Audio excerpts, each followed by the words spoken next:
Every person, no matter their culture, biology, or life story, at some point feels a disconnect between the life they're living and the life they believe they could live. This disconnect doesn't come from a lack of outside opportunities, or from not being smart enough, or from society holding them back. It comes from a gap between someone's hidden potential and the mental framework they use to understand the world. The life we live isn't just random chance. It's shaped by patterns formed through repeated thoughts, language, and a built-in system often working behind the scenes. Understanding how this works doesn't require faith or belief. It calls for attention, clear thinking, and a willingness to question your own experience. This book doesn't offer quick fixes or emotional comfort. Instead, its goal is tougher: to break down the way you perceive your life outcomes and build a new inner awareness that creates a clear, coherent reality. Across its chapters, it shows that thought isn't just an abstract idea, but a real force. That words do more than communicate. They shape reality. And that this system isn't about religion, but is a kind of vibrational energy organizing the quantum field. Each chapter builds on the last, based on established texts, modern research, and logical reasoning. You won't be asked to just believe, only to observe, connect the dots, and verify. The book's structure is progressive. Each chapter opens a new level of consciousness that lets you move forward. This isn't about accumulating facts, but about transforming how you operate at your core. If you approach this journey with discipline and an open mind, you won't just learn new ideas. You'll change how your consciousness works with reality, and you'll come to see, not through mysticism but through evidence, that every outside condition directly reflects an inner pattern. And everything that feels impossible out there already exists in the language you think, declare, and believe.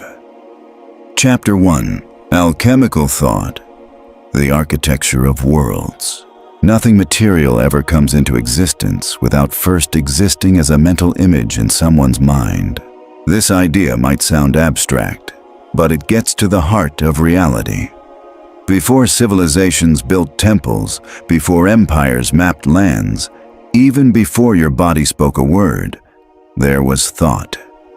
Thinking isn't just a survival tool for the brain, as materialists say. It's the primary creative act. Thinking itself is an alchemical process. The principle called mentalism in the Kybalion, the all is mind, the universe is mental, isn't just fancy wording. It's a literal truth. The mind doesn't just interpret the universe, it creates it. If the whole universe is mental, then the matter we touch, the bodies we live in, and the events we go through are just physical forms of mental patterns. This means something powerful. You're not just watching the world, you're building it from an invisible place. Imagine that thoughts aren't just ideas, but real substances, like a raw material that can be refined and shaped, like the work ancient alchemists did with lead. If your thoughts were matter, how would you handle them? What parts would you change when you think, "I can't, this won't work," or "I'm not enough"? Modern neuroscience shows thoughts aren't just vague, but tied to real brain activity. Each thought triggers electrical signals, synapses firing, and chemical reactions. Norman Doidge's The Brain That Changes Itself explains how the brain physically reshapes based on repeated thoughts. This brain plasticity isn't just a fact, it has deep spiritual meaning. If thoughts change the brain structure, then thoughts are a force shaping reality. But most people don't really think, they just repeat patterns. 95% of daily thoughts are the same as the day before. This autopilot, called the ego or programming, keeps thought from becoming transformative. True alchemical thinking isn't emotional reaction or disguised complaints. It's focused, intentional ideas that can reshape your soul and your world. Ancient wisdom knew this. Alchemical thinking has 3 steps, like the alchemical process. Negredo, recognize the shadow in your mind. Albedo, cleanse those thoughts. And rubedo, plant new, bright patterns. The first step, negredo, starts with honestly observing your thoughts. It's not enough to notice negativity. You have to see these as toxic mental residue contaminating your inner space. Like a crucible can't make gold if filled with impure lead. Your mind can't produce greatness if full of unrefined junk. What ideas are you hiding? What automatic judgments go unchecked? What memories keep playing like facts?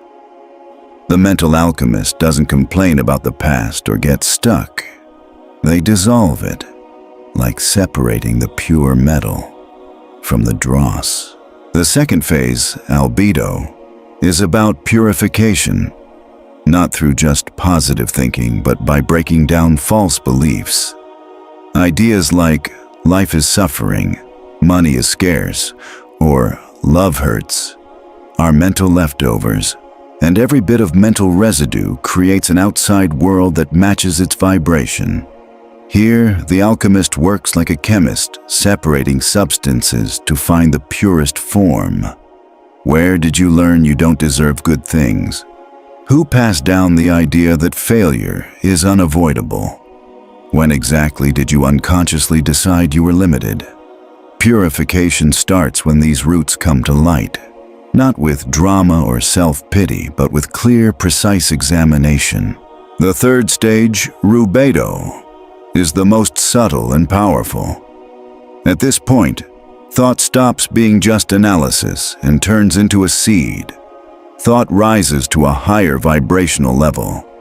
It's not about just imagining what you want, but thinking it with firm conviction, as if it already exists beneath the surface. Alchemical thought isn't desire, it's code, and like any code, it works by specific laws. It's not enough to just think. You have to think with exact language, steady repetition, and the right emotions. This is what Neville Goddard called assuming the feeling of the wish fulfilled. In your faith is your fortune, he said. You have to take on the feeling of your desire already being real, until that feeling is as strong as reality itself. This simple-sounding rule is the secret magicians, alchemists, and prophets have used for centuries. Thought doesn't just imagine a possible future. It calls it into the present as inevitable. The difference between regular thought and alchemical thought is in the vibrational substance behind it. Ordinary thoughts happen in the prefrontal cortex, flicker, and disappear. Alchemical thoughts, however, stay as a shaping force. At this level, you don't just think about something, you think into it. But here's the obvious question. If that's true, why don't we all manifest what we think? Because most people don't really think. There's a huge gap between thinking and thinking with transformative awareness. 95% of human thought is reactive. Alchemical thought requires intention, stillness, repetition, emotional detachment, inner consistency, and long-term persistence. Creative thinking and reactive thinking can't happen at the same time. For thought to become real, it must pass through what the ancients called the inner fire. This fire isn't passion or emotion, it's sustained attention. Attention is the fire that turns subtle energy into visible form. Where attention goes, energy flows. And where your energy keeps returning, it condenses. This is the real secret of all alchemy, turning invisible energy into solid form through repeated attention. That's why surface-level affirmations don't work. You have to hold a mental image so clearly and firmly that the universe has no choice but to respond to its vibration. This idea shows up in many traditions. In the Corpus Hermeticum, in the dialogue with Poimandres, we learn that all creation first existed in the mind of the All and was made by its word. In other words, before the Word, there was mind. Before the world, there was mental form. Likewise, before your current experience, there was an invisible chain of thoughts, judgments, images, commands, and beliefs. Nothing you experience comes from outside. You created it unknowingly from within. From this view, chance doesn't exist, only unconscious thought. Divine punishment doesn't exist, only ignorance of mental law. Predestined failure doesn't exist, only holding on to flawed ideas that block creating new possibilities. Here, alchemical thought becomes the only path to change, because it doesn't wait for outside circumstances to shift. It starts the change from the root cause. The key question for you at the end of this chapter isn't, how do I change my life? But, what am I thinking when I don't realize I'm thinking? That unnoticed thought, the one on autopilot, is what builds the reality you later want to escape. Your job as an alchemist isn't to change the world, but to purify your mental crucible and choose which mental substance you'll work with each day. You don't need some mysterious sea. You need understanding. You don't need hope. You need structure. In this craft, like in every true science, the rule is always the same: what you think, persist with, and hold, to eventually becomes real. Chapter 2. The Genesis word. Decreeing the invisible. Every reality, no matter how solid it seems, is supported by an invisible structure of language. This might sound like spiritual metaphor or poetic license, but it's actually a metaphysical fact. Everything that exists was first named before it came into being. The biblical story in Genesis doesn't start with an image, a feeling, or movement. It starts with a voice.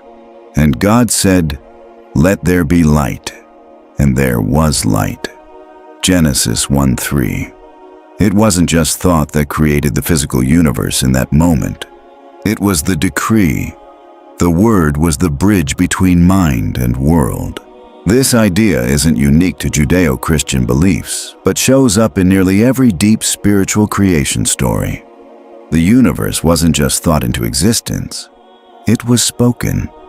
The word isn't just an add-on to thought. It's the force that condenses it into reality. While thoughts are silent, they float around as possibilities in the mind. The word brings them into form, sends them out, and turns them into a sonic seed. Once released into the vibrational field around us, it resonates, following the law of vibratory attraction, to bring about its visible counterpart.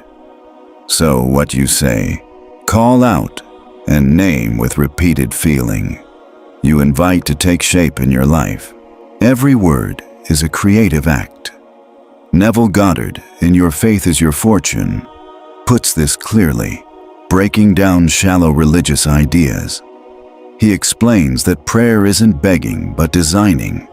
For him, words aren't tools to convince an outside God. They're instruments to shape your own consciousness. He says the name of God is I Am, and whatever you place after I Am, you create in your world. This isn't just symbolic, it's a metaphysical equation. Saying I am poor, I am useless, or I am incapable isn't just expressing a feeling, it's creating reality. Like any creative act, it brings real results. But just saying the words isn't enough. A decree only works when there's vibratory coherence. That is, when your words, thoughts, emotions, and body all line up and sync together. Here, research from the Earmat Institute backs up what many traditions have said for centuries.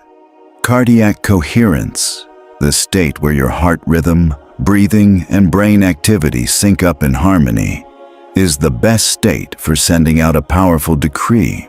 If someone says I'm healthy, but inside they feel fear, doubt, or contradiction, that word carries no creative power. It's just noise, not the word. Only when heart, mind, and emotions align does the word become a true bridge from the invisible to the visible. This isn't optional. It's a structural law. Everything you manifest depends on the level of vibratory coherence behind the word. Christian mysticism points to this in the concept of logos. The Gospel of John says, "In the beginning was the Word, and the Word was with God, and the Word was God." John 1:1. Logos isn't just spoken language. It's an ordering intelligence, a vibrational consciousness that, when expressed, organizes chaos. Today, we might call logos the code that programs reality's quantum matrix. Speaking isn't just sharing inner thoughts. It's structuring that matrix on a smaller scale. But human language, shaped by society, is full of distortion. From the moment we learn to talk, we're trained to use words as reaction, not creation. We complain, repeat patterns, dramatize, and feed the ego. Rarely do we speak to create. Most conversations are unconscious self-sabotage. When a mother tells her child, "You are a problem," 100 times, she's setting a vibratory pattern inside him. When someone keeps saying, "I never have luck," they're carving out an invisible statue of lack with their words. That statue eventually shapes their environment. So, working with the word means first breaking down harmful language patterns.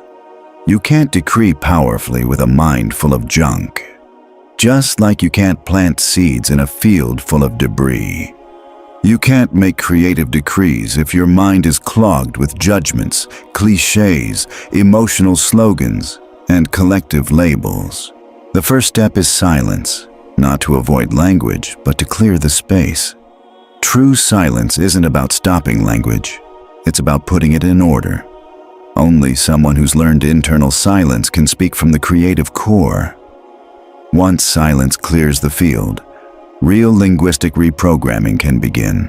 This isn't about mindlessly repeating affirmations, but building formulas with direction, clear emotion, steady repetition, and identity.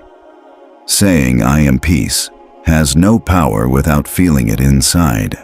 But if you say it from your heart, with steady breathing, visualizing peace, and holding that feeling for at least 3 minutes a day, that formula starts to leave its mark on the quantum field. Neville Goddard suggests doing this just before you fall asleep. He explains the mind in the hypnagogic phase, when brain waves shift into alpha and theta states and the critical cortex quiets, is especially open. An affirmation said then works much better. This isn't magic. It's backed by neuroscience. But there's an even deeper challenge. Implicit language. Not what you say, but what you assume without saying it. For example, if someone says, "I want to be free," but their daily life is ruled by emotional chains, self-limiting habits, and fear of responsibility, their real message is one of bondage. True word isn't just what you say, it's what you live. Every habit is an embodied word. Every emotional reaction is like a prayer spoken by the body. So, a decree isn't just about saying words. It's a full reprogramming of your whole system. When you get this, language stops being just pretty words and becomes a technology. Words are codes, and the human body, heart, mind, and energy field, works like a receiver for these vibrational signals. The goal isn't shallow affirmations, but deep programming. That requires awareness, precision, alignment, and responsibility. Ask yourself, what are you declaring without even realizing it? What thoughts and words do you repeat? What patterns are you keeping alive every day in your speech? What kind of language shapes your life? If you looked at your top 100 internal words, what would the pattern show? That list is your unconscious ritual. And like any ritual, it creates a world. To really start decreeing the invisible, follow a simple but focused routine. Pick 3 core phrases related to what you want to change. Phrase them in the present positive tense, and say them each morning and evening with conscious breathing, visualization, and clear, aligned emotion. Practicing this consistently over 30 days starts to create measurable coherence, even in your body. Cortisol drops, heart rate variability improves, and brain waves stabilize. Decreeing is like writing in the ether. Each word, phrase, and sentence spoken with intention forms a geometry launched into the invisible field, waiting to find its visible form. The universe doesn't respond to pleas, it responds to vibrations. And the strongest vibration comes from clear, repeated, emotionally sustained language. This law has no exceptions. Chapter 3. Vibrational Faith, the Science of Certainty. Few words have been as misunderstood or watered down as faith. For many today, it means a sentimental feeling, passive hope, or giving in to the unknown. But originally, faith wasn't about wishing or expecting. It was a vibrational frequency, a steady inner certainty that shapes matter on unseen levels. Faith means believing something can happen. It's the feeling that it already has, even when your senses say otherwise. And it's exactly this gap between what you perceive and what you feel inside that gives faith its power. The Gospel of Thomas, an early Gnostic text, offers a definition that breaks down traditional religious ideas. Jesus said, "If 2 make peace with one another in this house, they will tell the mountain, 'Move from here to there,' and it will move." Logan 48. Taken literally, it sounds strange, but understood vibrationally, it's precise. The 2 making peace aren't 2 people, but 2 parts of yourself. Mind and emotion, or thought and body. When these parts align, when your internal perception matches absolute certainty, your outer reality shifts.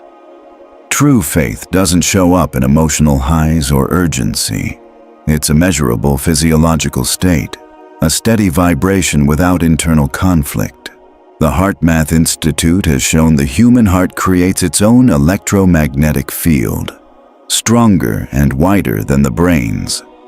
When you feel emotions like gratitude, love, or deep certainty, your heart rhythms sync up in what's called coherence, balancing your nervous system, blood pressure, breathing, and brain activity. In this state, your whole body sends out a clear, ordered vibrational signal, which acts as a command on the quantum field. This is where science and mysticism meet. The double-slit experiment, refined through the 20th century and popularized by Tanimura, showed that in 2020, subatomic particles behave like waves or matter depending on whether they're observed. The takeaway is huge.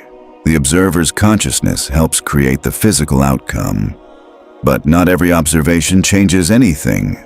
Only sustained, focused, coherent observation can alter how a quantum system behaves.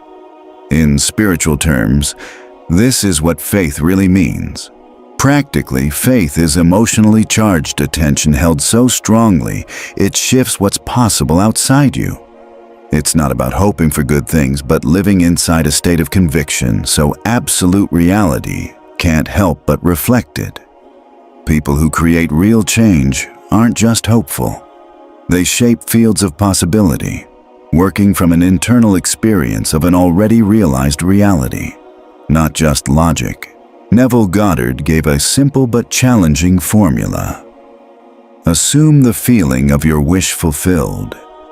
It's not about imagining an outcome, but fully living inside its fulfillment as if it's already happened.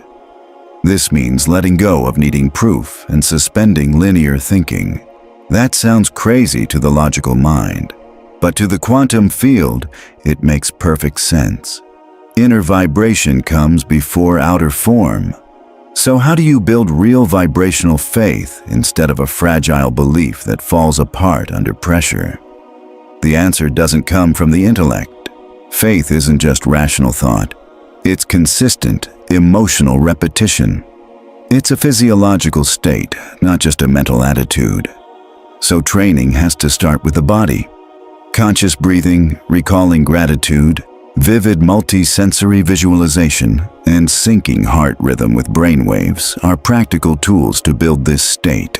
Studies show that holding cardiac coherence for just 3 minutes improves your mind's openness to inner images, boosts your immune system, and sharpens clarity. But these effects go beyond biology. Metaphysically, that state creates a vibrational window through which you can send a decree that folds reality.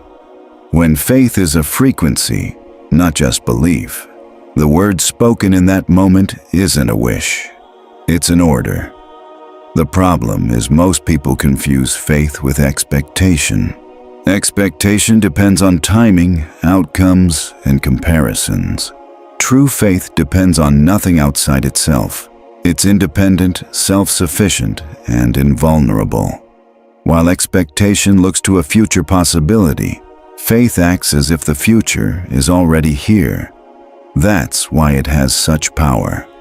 For example, someone given a terminal diagnosis chooses to live not out of hope, but absolute determination. They change their diet, their words, their breathing, their thought habits. They don't say, "I want to heal," but declare, "I am healed." They don't complain or bargain with illness. They shift their vibration to another frequency, and the body, following that pattern, begins to change its biology. This isn't a rare miracle. It's the physiological expression of structured vibrational faith. Faith and doubt can't coexist. They're opposite frequencies. Doubt isn't just a mental no. It's a vibrational distortion. When someone says, "I believe this will work, but I'm not sure," their energy sends two mixed signals, and the universe, which reads vibrations, not intentions, responds to the stronger emotional charge. Usually that's doubt. That's why many who pray or affirm don't see results. Their dominant vibration works against their words. So training vibrational faith isn't about thinking harder. It's about refining your feelings. It's not about mental effort, but precise feeling. Clear, steady, focused emotion is the heart of manifestation. It's the language reality understands. Here, prayer stops being a plea and becomes a broadcast.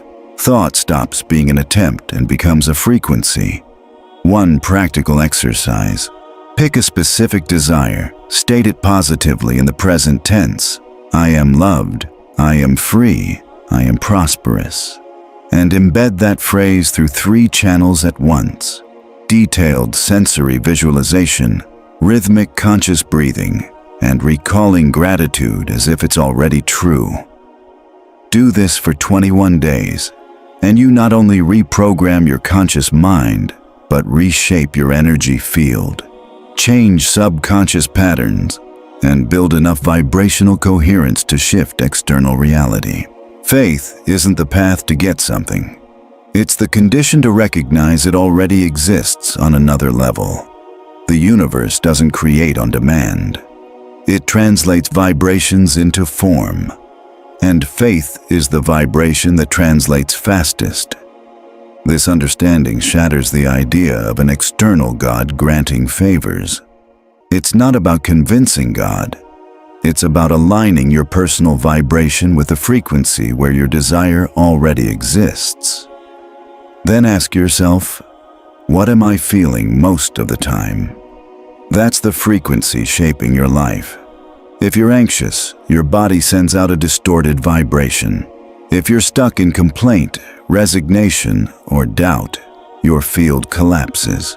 The goal isn't to ask for change, but to step into the vibration where the solution already lives. In quantum physics, this is called wave function collapse. Out of all possibilities, One becomes reality when observed consciously. But consciousness isn't just attention. It's a complex vibrational structure. And true faith is that structure. So there's no real faith without practice, repetition, silence, and focused emotion. You can't decree from doubt, visualize from fear, or affirm from despair. Faith is the world's shield. It's a code that creates a new world, and that code isn't written in words, but in frequency. Chapter 4. Hermetic Silence, the Empty Sonic Temple. A big mistake in modern spiritual teaching is seeing silence as absence, a lack of stimulus, or just a pause between things. This practical view, coming from a culture obsessed with external results, doesn't fit with true inner growth. In Hermetic thought, silence isn't the background of experience. It's the very condition for it. It's not what's left when you stop doing or saying something. It's what makes something real emerge. It's the vibrational container without which words fly away, thoughts fade, and intentions scatter. The Advaita philosophy, especially the Upanishads, explains this clearly. The Mandukya Upanishad, one of the shortest but most metaphysically dense texts, describes the highest state of consciousness called Turiya, ungraspable, beyond thought, beyond words, beyond senses, unchanging, unconditional, absolute peace, supreme good, one without a second. This isn't decorative mysticism. It precisely describes the vibrational state that comes before all creation. In modern language, silence doesn't kill form. It's the coherence field that makes form possible. To really understand this, we have to look at how the brain works. For years, people thought the brain was only active when working on tasks, solving problems, making decisions, planning. But recent neuroscience research by Marcus Rachel and others discovered the default mode network. This brain network activates when you're not focused on any specific task, when attention fades and directed thinking stops. Paradoxically, it uses more energy than other brain functions and is linked to self-awareness, personal memory, and spontaneous imagination. In other words, when you stop doing, you open the door to perceiving what can't be produced by your conscious effort. This discovery confirms what esoteric traditions have said for centuries. The void isn't emptiness or passivity. It's potential waiting to be realized. Silence isn't rest. It's a threshold. Crossing that threshold on purpose reveals levels of consciousness beyond logic or normal sensory experience. Hermetic silence is a kind of vibrational technology. It's not just about closing your mouth or sitting still.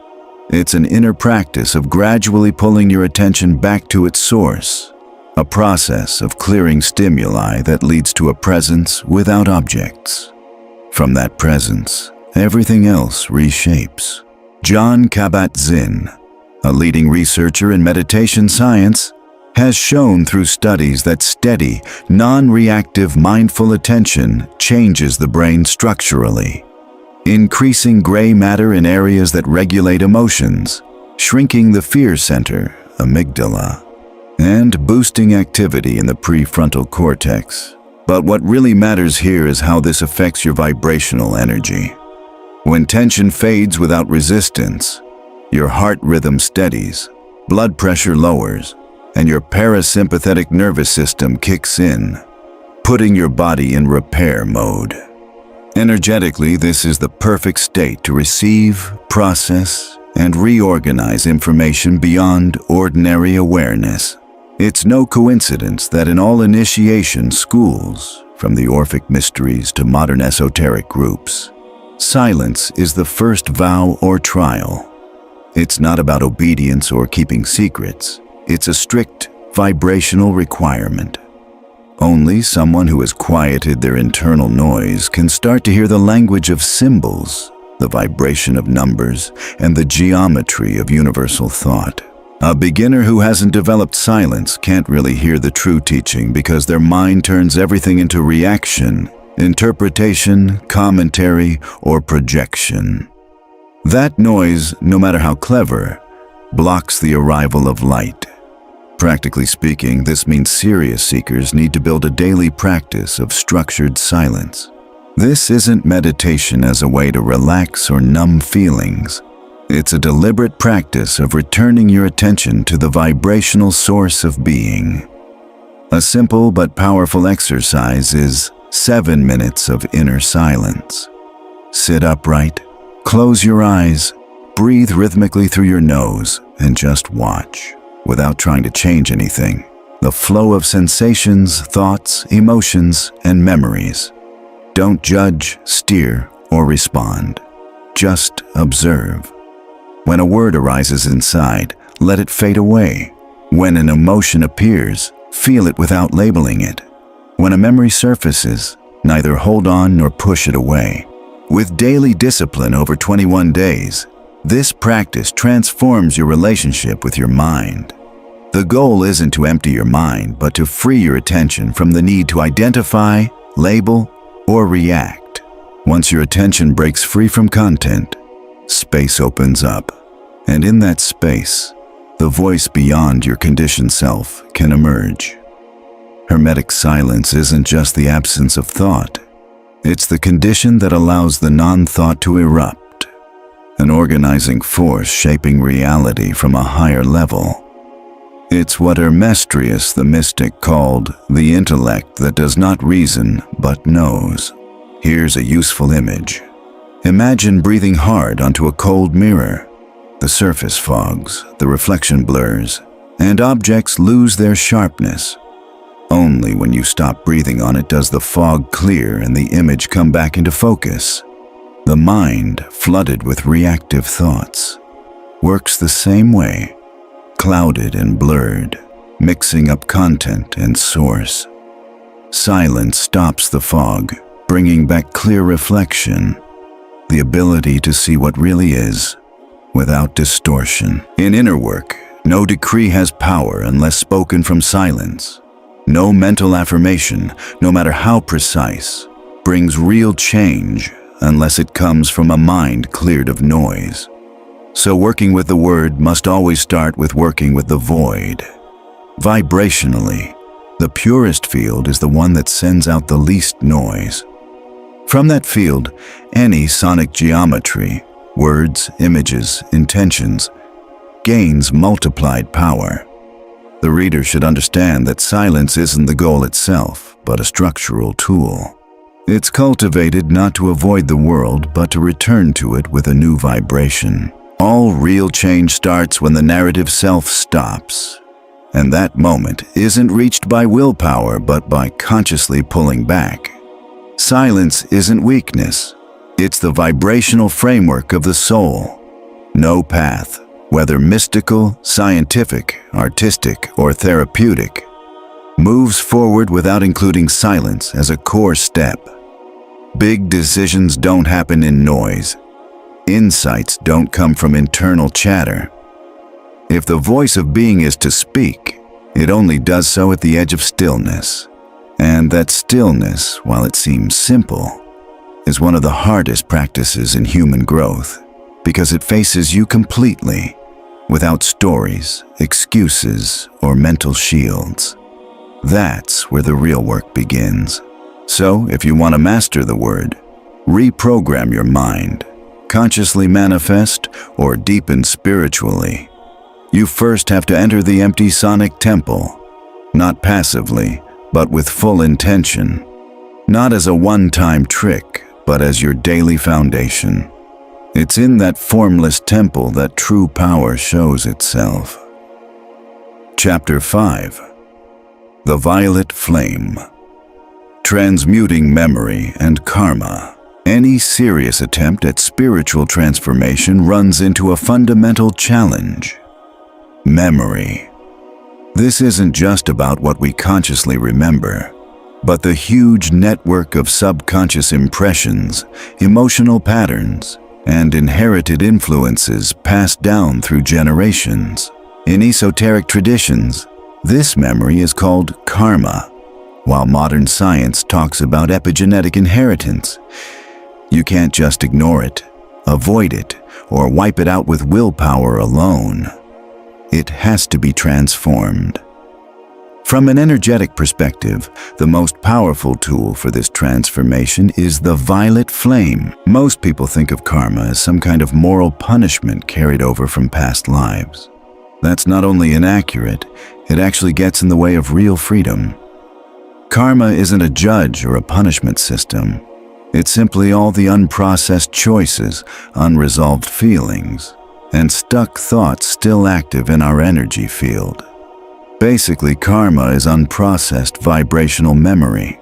Karma shows up as repetitive experiences, automatic emotional reactions, physical blockages, and unconscious urges. It's not punishment. It's a mirror reflecting what hasn't been acknowledged. The Ascended Master Saint-Germain, in his book about the violet flame, clearly explains its role. The violet flame is a tool for liberation. It's a frequency of cosmic mercy that can dissolve distorted energy and return it to its pure form. This isn't just a spiritual metaphor. It describes an actual energetic phenomenon. Every unresolved emotion, anger, guilt, sorrow, resentment, creates a dense energy field that sticks to our energy body like a weight. That weight stays until it's transformed, and the violet flame acts as the catalyst. It doesn't erase memory, but changes its emotional makeup and frees the energy trapped inside. On the science side, this idea of transformation echoes in trauma epigenetics. In 2019, researcher Rachel Yehuda showed that the effects of intense trauma, like the Holocaust or childhood abuse, can leave epigenetic marks passed down to future generations. These marks don't change DNA itself, but they affect how genes are expressed, influencing hormone balance, stress responses, and susceptibility to psychosomatic illness. In other words, unhealed pain is passed on as a vibrational pattern, and what isn't consciously healed tends to repeat unconsciously. Given this, it's crucial to use techniques that go beyond rational thought, working directly with a deep vibrational field where emotional memory lives. Guided visualization, intentional affirmations, and vibrational forgiveness are effective tools to activate this process. But they only work when done from a place of inner stillness and emotional focus, as explained in the previous chapter. It's not about mindlessly repeating phrases, but about speaking them from full, present awareness. The inner ritual of working with the violet flame has to be taken seriously. It's not a self-help trick or a feel-good exercise. It's a deliberate, energetic action. Basically, you imagine a powerful violet fire starting at your chest and spreading through your whole body. Then, all painful memories are consciously offered into that flame.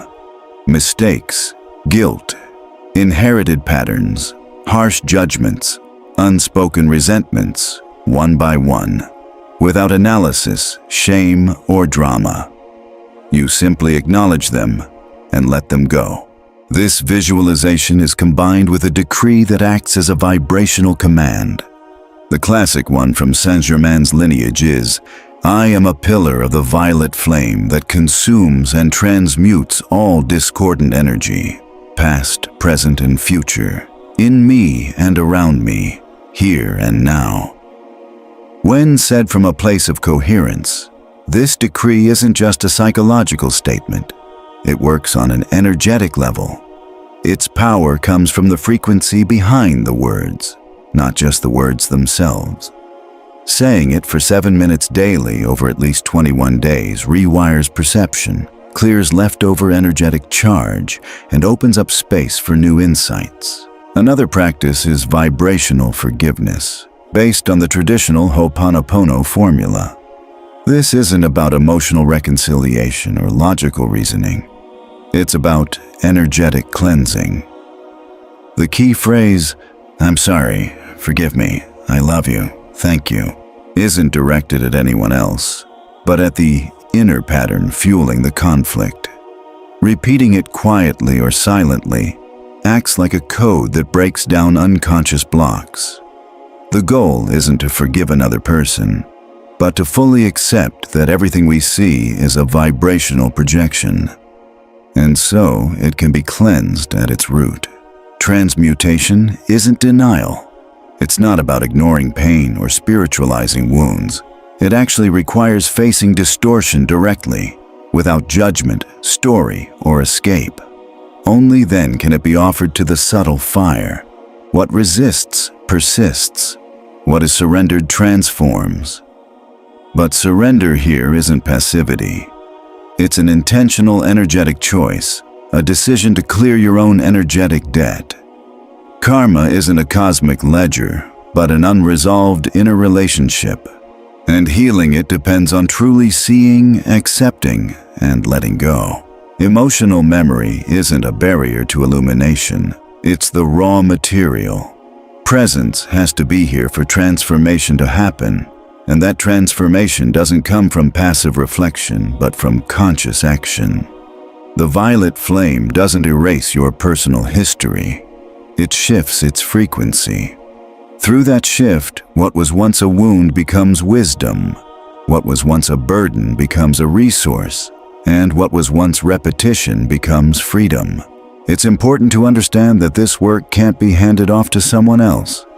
No therapist, spiritual guide, angelic visitation, or miracle technique can replace the personal act of transformation. Only you, connected to your core, can send out the frequency that dissolves what's left behind. This act, though invisible to the outside world, is one of the most revolutionary things you can do. There's no true progress without transformation. Gathering spiritual knowledge without releasing the vibration of memory creates tension, frustration, and false identities.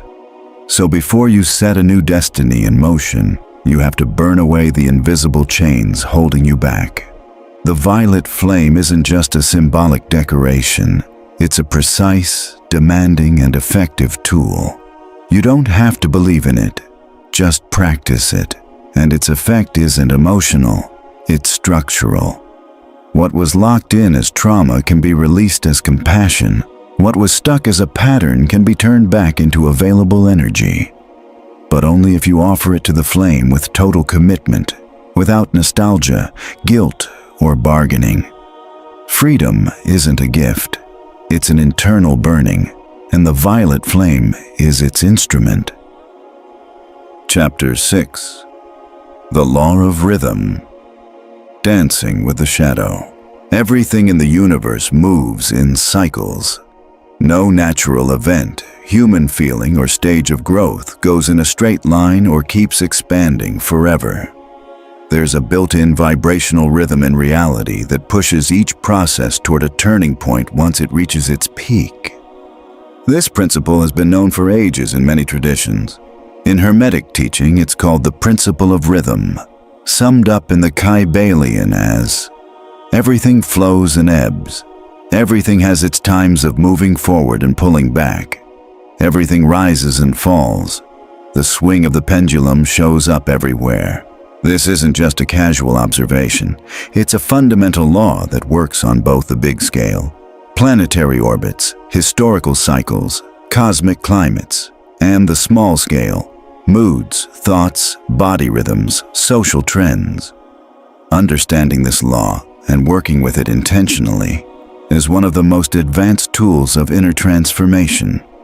Because while the pullback is unavoidable, suffering doesn't have to be. Pain comes not from the downturn itself, but from resisting it. Modern people, shaped by a culture focused on getting more, see every drop as failure, every pullback as danger, every dark moment as loss. This misunderstanding projected onto life's natural rhythms breeds anxiety, self-sabotage, and disconnection. But when you see that every expansion naturally includes a contraction, not as punishment, but as balance. You get a new perspective. Events aren't chaos, but cosmic breathing. The Tao Te Ching expresses this clearly. When beauty is recognized as beauty, ugliness appears. When good is recognized as good, evil appears. Being and non-being give birth to each other. This doesn't lessen value, but shows every opposite comes from its counterpart and tends to return to it. There's no light without shadow, no yes without no, no peak without a fall. The wise don't try to freeze a moment, but learn to flow with the rhythm without struggle. Their strength isn't in fighting the cycle, but in riding it with awareness. To apply this law inside yourself, you need to notice the swings in your own consciousness. Enthusiasm and apathy, clarity and confusion, connection and emptiness aren't fixed or final states. They're phases in the same cycle, needed for energy to refresh and experience to settle. The mistake is identifying only with one extreme, usually the high, and denying or fearing the low. That partial view keeps the rhythm from doing its job to reorganize, renew, and deepen. Because contraction is exactly when what you've learned settles, intuition grows, and ego imbalances fade. Modern chronobiology backs this up. Recent studies, like those by Russell Foster in 2022, show that all biological systems follow circadian, ultradian, and infradian rhythms that control key functions like sleep, digestion, memory, focus, immune response, and hormone balance. When you honor these rhythms, your body naturally repairs and optimizes without outside help. But when you don't, through overwork, artificial stimulation, disrupted sleep, and more, problems arise. So the dance with the shadow isn't giving up, it's mastery. It means recognizing when the cycle is dipping and instead of fighting it, using that time to go deeper. Practically, when a heavy emotion comes up, sadness, frustration, fear, exhaustion, you don't see it as a setback or failure, but as a signal the pendulum is moving and opening space for reflection, review, or rest. This shift in perspective greatly eases suffering, because where there's no resistance, there's power. The key is not getting stuck at either extreme. When the pendulum swings upward, with clarity, energy, enthusiasm, take action without clinging to it, knowing it won't last. And when it swings downward into darkness, doubt, or pause, watch without judgment, knowing that will pass too.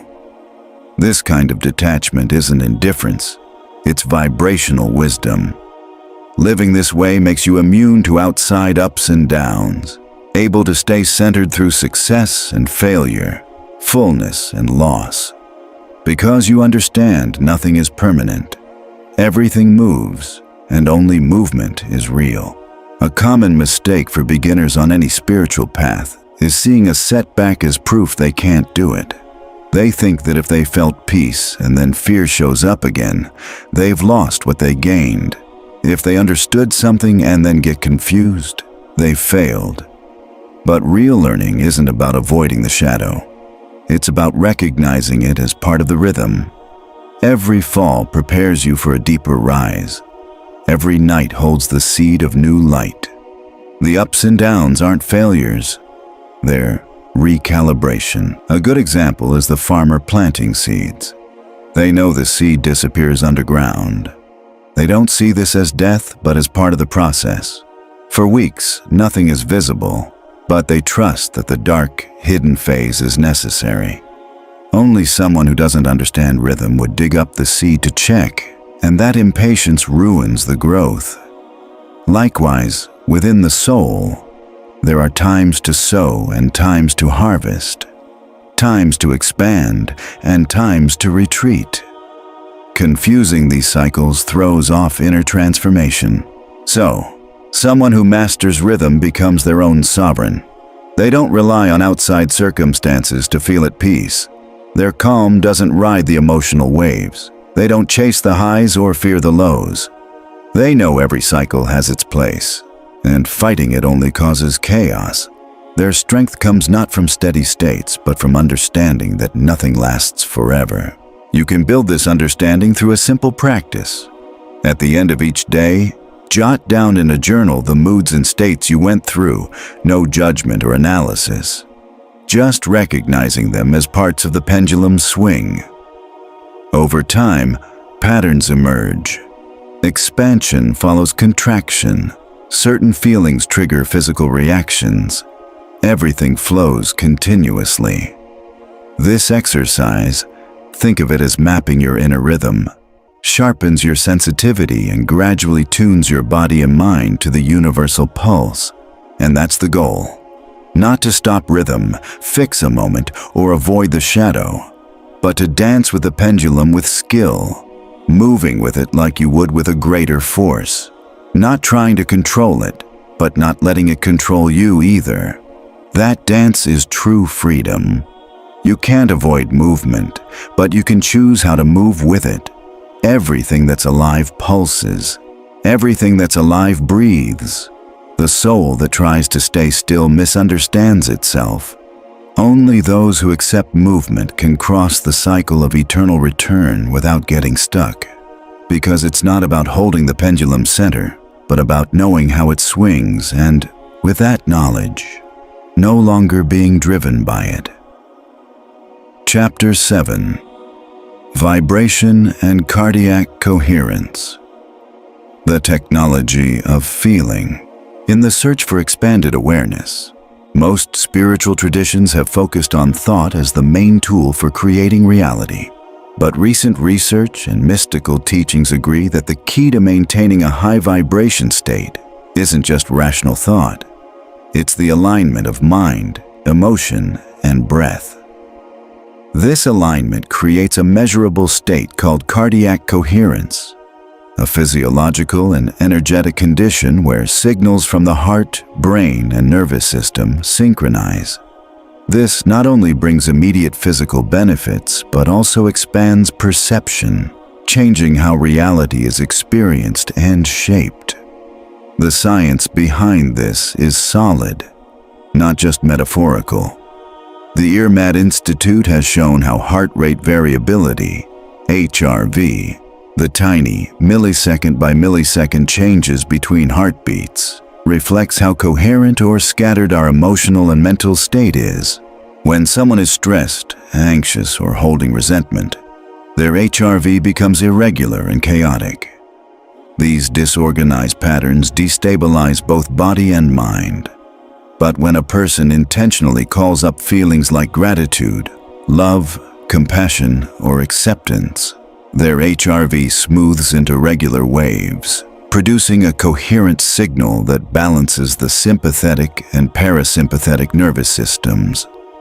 This steadies brain function and creates an electromagnetic resonance that extends beyond the physical body. This coherent state doesn't just affect individuals. Instruments measuring the Earth's magnetic field, like NASA's Global Magnetometer Network, Schumann Study 2023, have detected that when groups of people hold elevated emotions in sync for long periods, it actually changes the Earth's electromagnetic resonance, called the Schumann resonance, a frequency around 7.83 Hz that matches the alpha waves of a meditative brain. This means a coherent emotional state in people not only transforms their own bodies, but also influences the planet's field. This isn't a metaphor for unity. It's a documented electromagnetic connection. To understand this, you have to move past seeing body and mind as separate. The mind isn't isolated inside your head. The heart isn't just a pump, and breathing isn't automatic. Each is part of a connected vibrational system. The heart even has its own nervous system, with over 40,000 sensory neurons, and creates an electromagnetic field about 5,000 times stronger than the brain's, according to IRMAD Institute. This field extends 2 to 3 meters around the body, and is directly shaped by the quality of emotions, not just thoughts. Here's the key turning point. Thought alone can't hold a high vibration if it's out of sync with your emotions. You can intellectually declare abundance all you want, but if fear or feelings of unworthiness are sitting in your chest, you won't create a coherent reality. In those cases, your actual vibrational field is shaped by your emotions, not your mental affirmations. Any spiritual work that skips over the emotional side is incomplete and eventually frustrating. True vibrational coherence means syncing your mind, heart, and breath. While that might sound complicated, you can start with a simple practical technique proven by neuroscience and ancient spiritual traditions called coherent breathing. It's as easy as breathing in gently for 5 seconds, breathing out for 5 seconds, and keeping that steady rhythm for 5 to 10 minutes while focusing your attention on the heart area.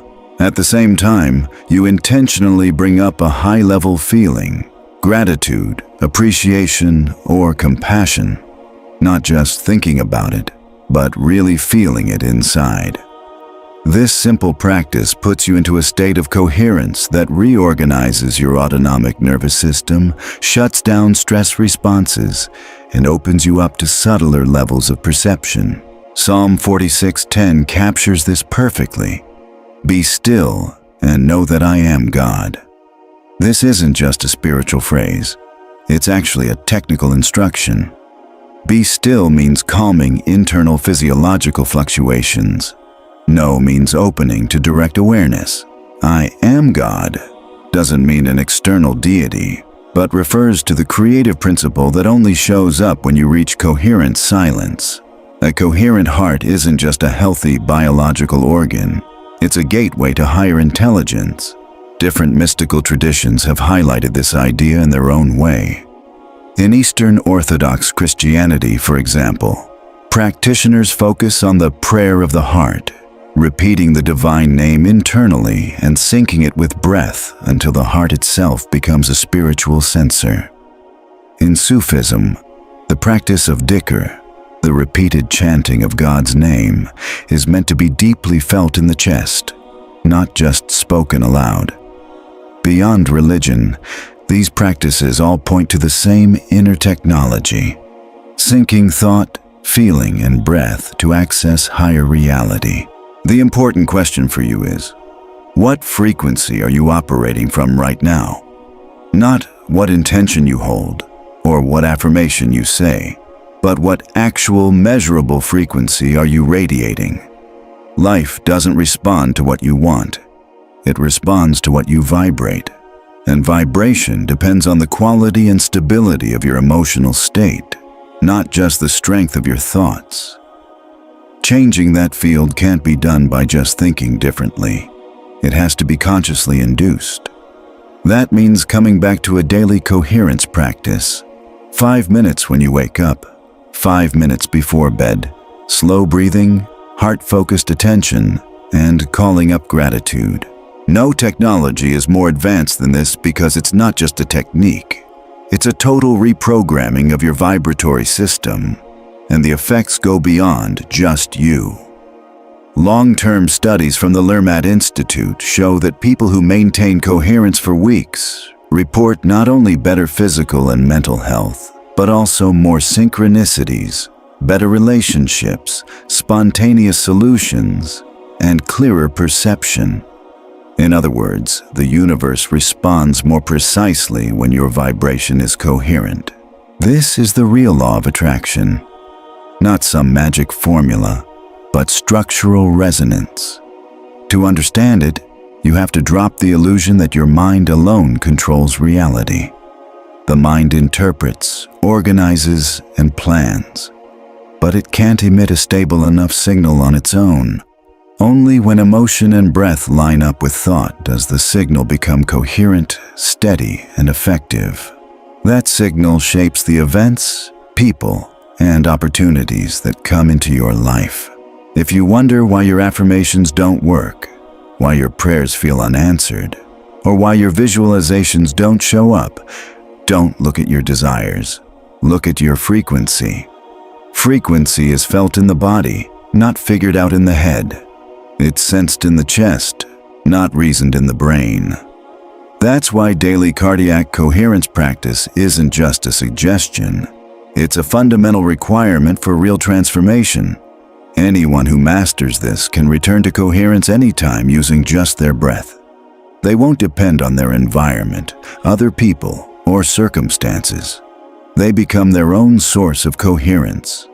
And wherever they go, they bring harmony because their signal is clear, steady, and strong.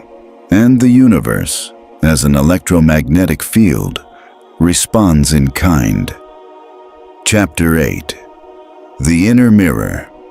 Dialogue with the Higher Self. Every deep spiritual journey eventually leads to meeting what many traditions have called by different names. Higher Self, Spirit, Presence, Deep Soul, Daemon, Luminous Double, Inner Witness. The name changes, but the role stays the same. The higher self is the part of consciousness that watches without getting caught up, knows without debate, guides without controlling, and shows up only when the lower self's noisy reactivity quiets down.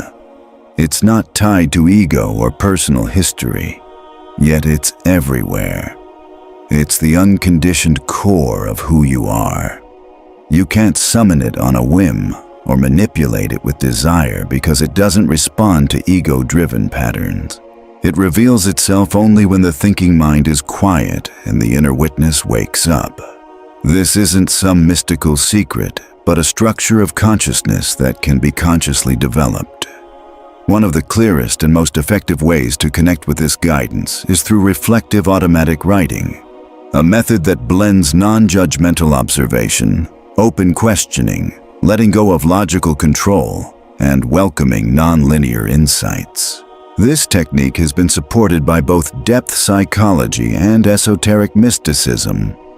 In experiments conducted by James Ben Nevaker at the University of Texas in 1997, people who wrote continuously for 15 to 20 minutes each day, without censoring or editing themselves, showed notable improvements in immune function, emotional balance, working memory, and a stronger sense of purpose. But the most surprising result was that after several days, their writing began to come from a place they didn't recognize. Wiser phrases, unexpected affirmations, responses that didn't come from logical thinking but from a deeper source. Practitioners see this as connecting with an inner, higher intelligence. Carl Gustav Jung called this process active imagination and explored it in detail in the Red Book, his most personal and mysterious work. He described how, during moments of psychological crisis, he accessed inner figures and engaged in conversations, not as hallucinations or fantasies, but as a serious method of self-discovery. He wrote down these dialogues exactly as they happened, without interfering, letting the psyche express itself through symbols, images, and meaningful phrases.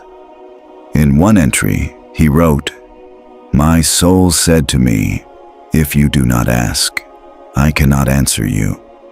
This idea captures the basic principle of communicating with a higher self.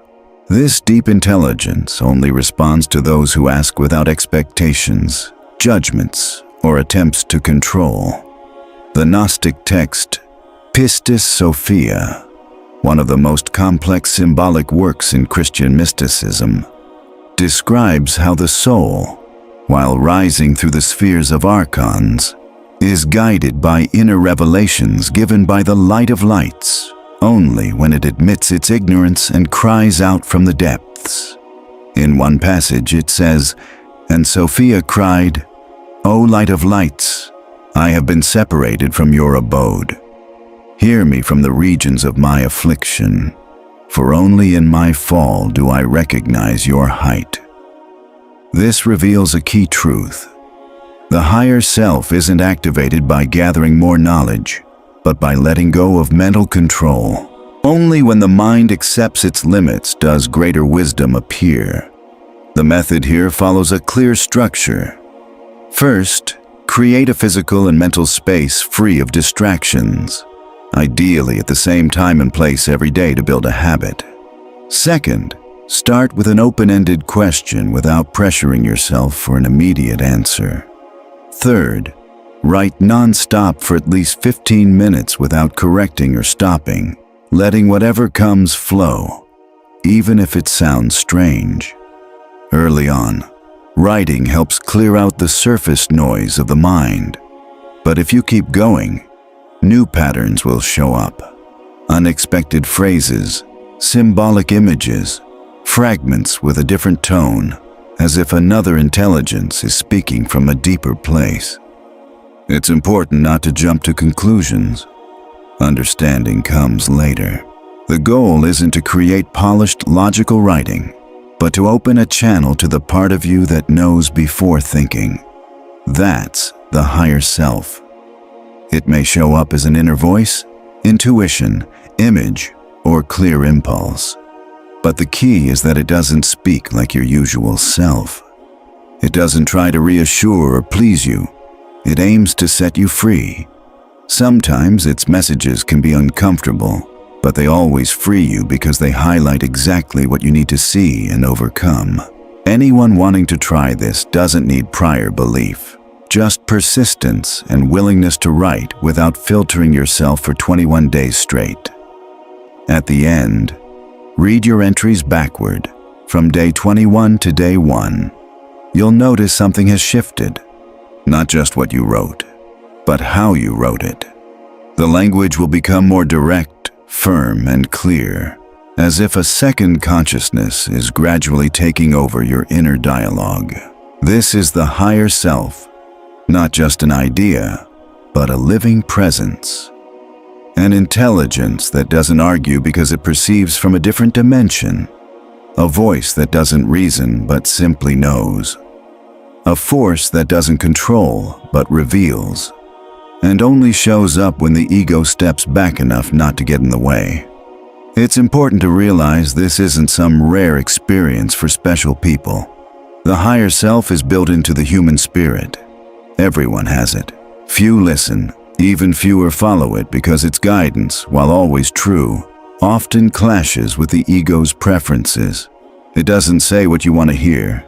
It says what sets you free. To maintain this connection, your language needs to be clear. You can't hear the higher self's voice when your thoughts are full of complaints, fear, comparison, judgment, or craving. You need to quiet the mental chatter, pause automatic reactions, observe your thought patterns, and make space. Only in that space can new insight come in. Practices like silent prayer, steady breathing, reflective journaling, and calm contemplation help open the way. A helpful question to ask before writing is, what truth do I need to see today, even if it's uncomfortable? This question softens the ego's defenses and lets the higher self speak. When it does, it won't come with flashy signs. Usually, it's a deep inner certainty you can't deny.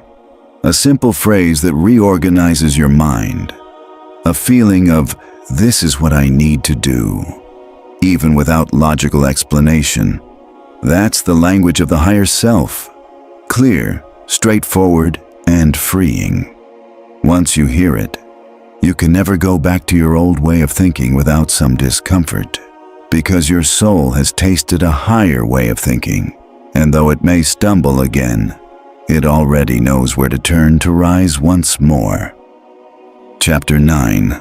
Silent Revolution, Applied Mentalism. All real transformation starts in the invisible.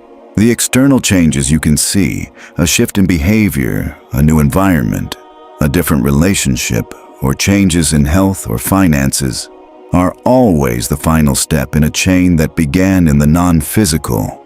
A sustained thought, an emotionally charged image, a quietly accepted belief. This idea, supported by ancient traditions and modern metaphysics authors alike, has also been backed up by recent research in habit neuroscience, automatic behavior psychology, and brain plasticity. The mind isn't just a passive observer of reality. It's the main architect, but what we usually call the mind is really just the surface.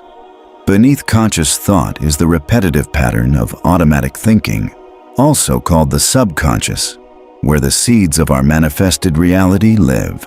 Joseph Murphy, in The Power of Your Subconscious Mind, puts it simply: the subconscious does not argue with you.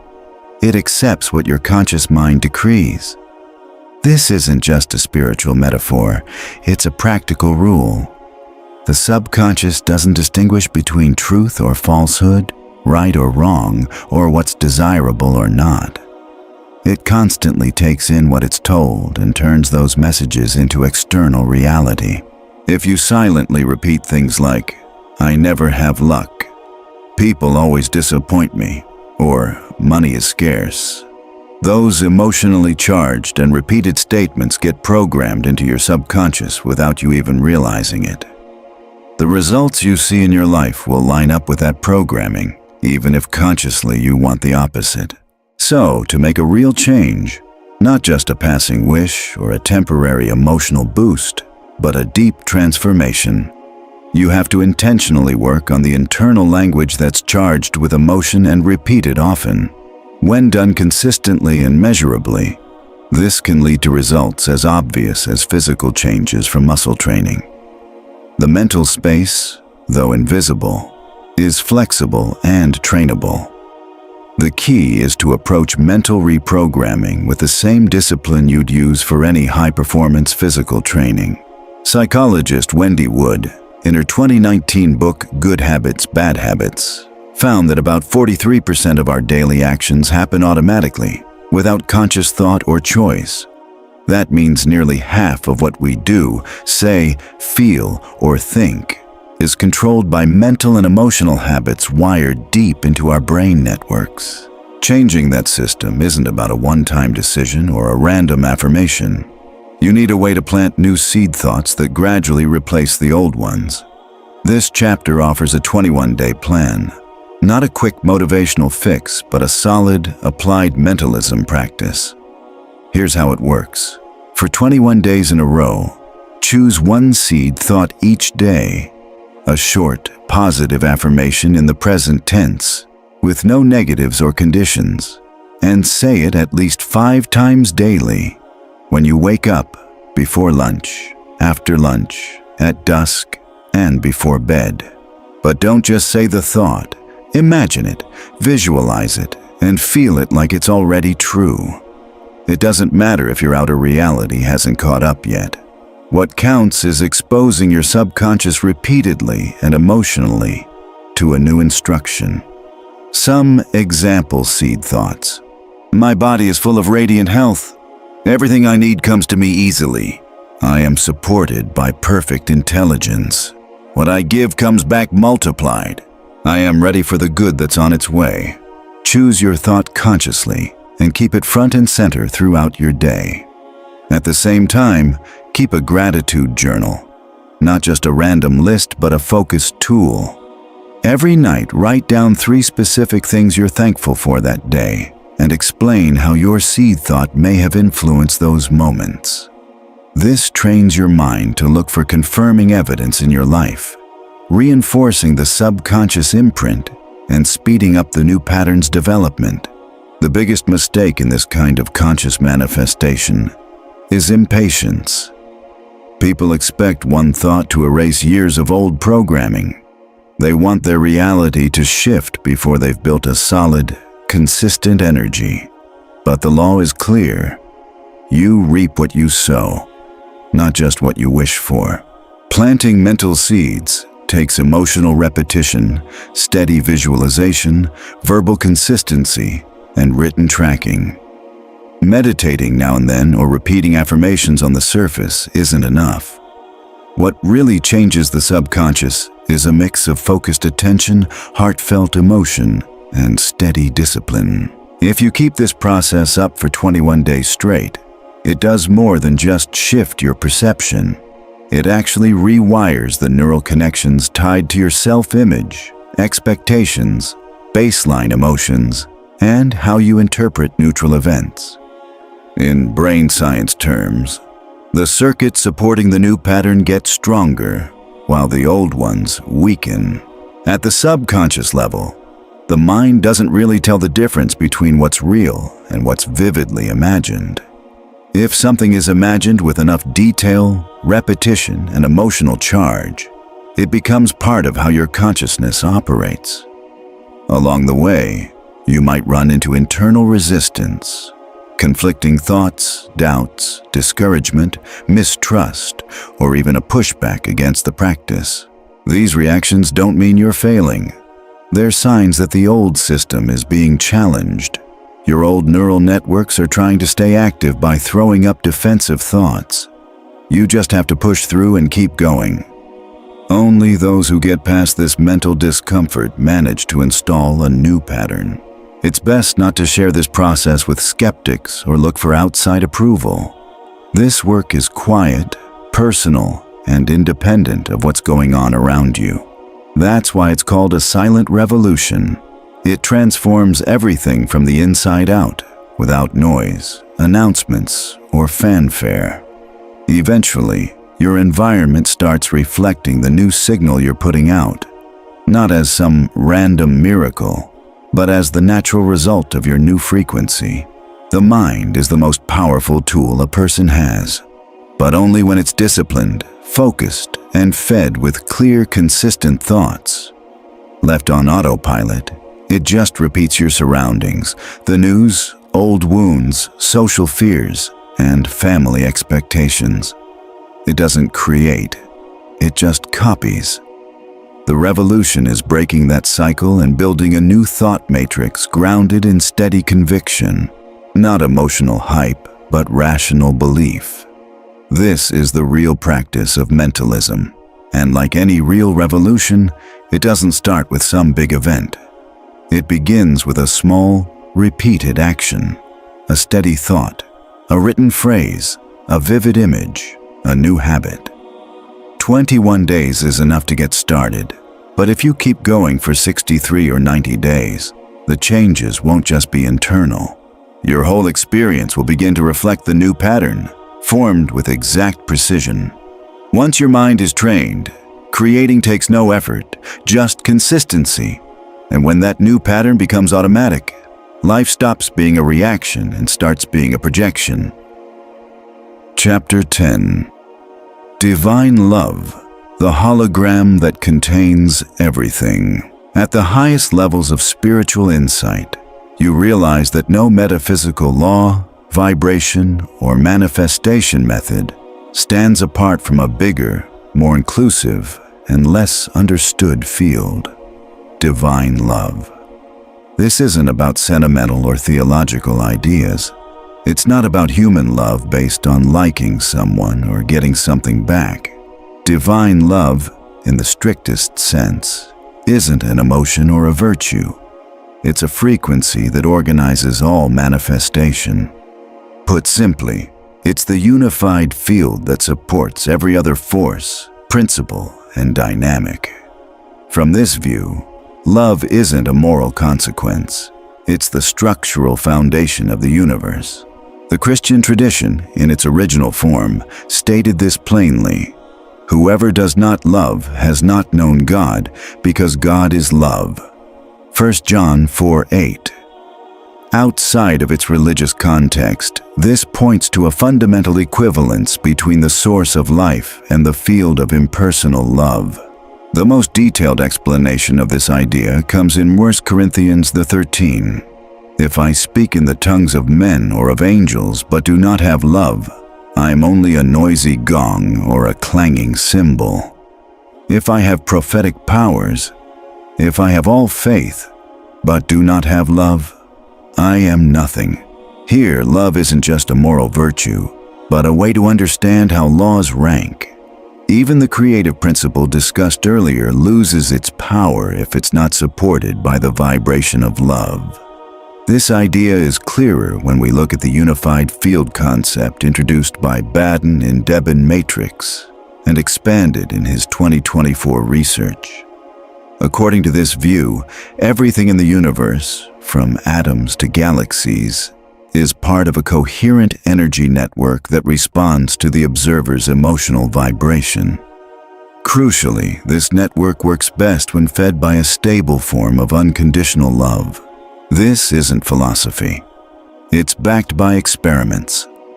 Heart rate patterns linked to gratitude, compassion, or coherent love immediately affect heart rate variability, brain hemisphere synchronization, and how we perceive the world. In other words, love understood as a steady, non-reactive frequency reshapes our internal biology and changes how we interpret what's outside us. In holographic terms, love acts like the source code holding all other patterns. A hologram is a structure where each part contains the whole. Similarly, divine love isn't just one trait among many. It's the whole from which everything else comes. Wisdom, faith, truth, abundance, will, compassion, beauty. They're not separate things but different sides of the same field. When you connect with divine love in its purest form, you access all higher laws at once because you're vibrating from a place of wholeness, not fragmentation. The Persian mystic poet Rumi captured this deeply. In his major work, he says, "There is no greater love than that which expects nothing." Anyone who loves expecting something puts a barrier between themselves and the source. This idea completely challenges the common view of love as a tool to get something and instead redefines it as a connection with the universe's true order. Love, in this sense, doesn't seek, demand, compensate, or judge. It simply sustains. And through that quiet act of sustaining without resistance, it reorganizes everything it touches. Practicing this principle doesn't require blind faith or emotional sensitivity, but a willingness to retrain your perception. You have to train your mind to interpret events not through defense or judgment, but with clear acceptance. Not resignation, but the recognition that everything happening is a real-time reflection of the information your system is sending out. When the observer shifts their vibration to unconditional love, events begin to line up with that new structure. It's not about changing behavior just to seem more loving, but about creating a non-reactive frequency inside. This happens through steady breathing exercises, verbal reprogramming, deliberate gratitude, and restructuring defensive beliefs. Over the next 7 days, you can test this yourself. When you face something difficult, a criticism, setback, or loss, try this. Don't see it as a personal attack.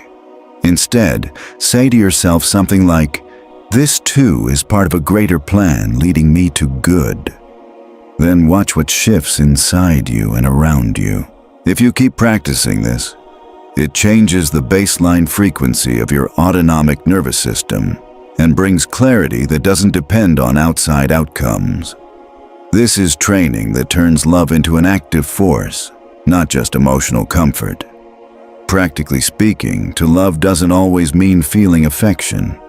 It means holding back judgment, letting go of the need to be right, stopping automatic reactions, quitting the search for punishment or reward, and sending out a basic frequency of recognition to all that is. This kind of discipline changes your consciousness and makes you a point of coherence in the world. And coherence, once steady, is irresistible. It reshapes your environment, attracts new opportunities, dissolves conflicts, and brings order. So love isn't just a feeling, it's a structural pattern. People who vibrate from that pattern, even without fully grasping all the laws behind it, start to operate at a level where all other laws fall into place automatically. So it's literally true that love contains everything, not just as a poetic idea, but as a practical fact. This book doesn't try to wrap things up with a neat conclusion. Instead, it leaves you with the real question.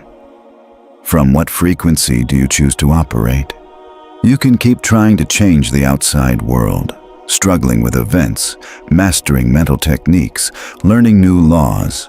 Or you can, more quietly and deeply, decide to vibrate from coherent love, without explanations, guarantees, or strategies, and trust the field to do what it does best.